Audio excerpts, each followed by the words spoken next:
How's it going, YouTubers? Cornwolf here. Thank you for joining me for another video today. And today we've got a look at Grid, which is finally out with us all and in our hands and ready to play. A lot of people have been really excited about this game, me included. To be fair, I've had it for almost a week now, and it wasn't quite what I was expecting. And there's been a few issues, but I think that's me because everyone else is raving about it. I'm not sure. But one of the issues was that the controls felt really off for me.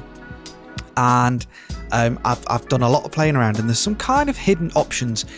So for anybody else that's struggling with steering, oversteering, things like that, this might just be what you're looking for, because this is what's helped me out, and I'm really starting to enjoy this game now. So let's get straight into it. It's got a few more options for the controller. We're starting off with the controller first, and then I'll come onto the wheel later on. So when we get into the main menu, go down to options. Go down to controls, and then you've still got my wheel there, but it's not plugged in. That little circle with the cross through it shows that it's not connected, and then it's got my controller there. So you've got all your settings on the left, you've got your steering and whatnot, and then you've just got, if you press your different buttons and stuff, it flicks it over. So we're going to press A on that to go into options, and then edit the device. Now this may vary for different controllers, but I would have thought most of them these days are pretty much the same.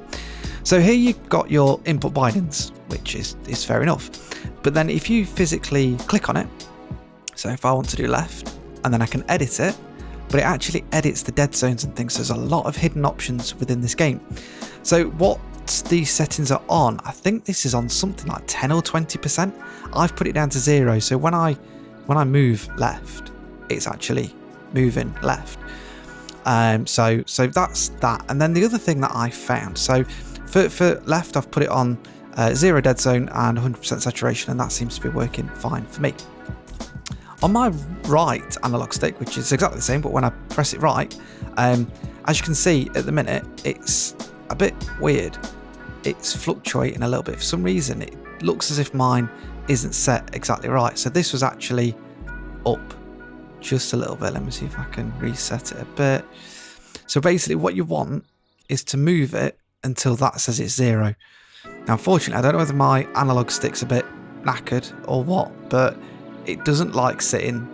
It seems to sit a little bit to the right. So just double check that on yours. I mean, I'm going to leave mine where it is. It seems to be okay there. But basically, just move the dead zone until you know it's okay. Until that bit at the top is at 0%. And then you should be okay. And that's a way of just making sure that your sticks are set up okay. And don't worry, it won't affect you pushing it to the left. It's just the right side, so it kind of knows its center point. So we'll apply that. You've got the same for your acceleration and deceleration, so just make sure they're on 0, so when you're pressing the trigger, it actually does do something, because sometimes you can have it so it's like 10-20% before the brakes actually kick in, and I don't see the point in that. So that's that bit. Just tab across. I'm going to apply that because we've changed that a little bit. So for the steering sensitivity, I've got that at 45.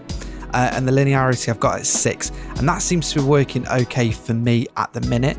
I've tried it on all sorts of different cars. I do get a little bit of oversteer here and there, but I do find I can correct it better now. On default settings, I was spinning out a lot and whatnot. So 45 for the sensitivity, and 6 there for the linearity. And then for the vibration and feedback, it's exactly whatever you want. I think most of these are similar to what the guys over at Code at Moments have done. We've been discussing it in different things, and it all varies on your controller. I keep tweaking these and putting them up a little bit, down a little bit, and different things. I'm tempted to put my slip up a little bit. I was playing it just before I recorded this video, and I like to feel when the back end's going to go. So just nudge that up a bit. So at the minute, obviously I've got it enabled. The suspension is at 115. The tyre slip's at 125. The engine's at 110, and the collisions I've got 130.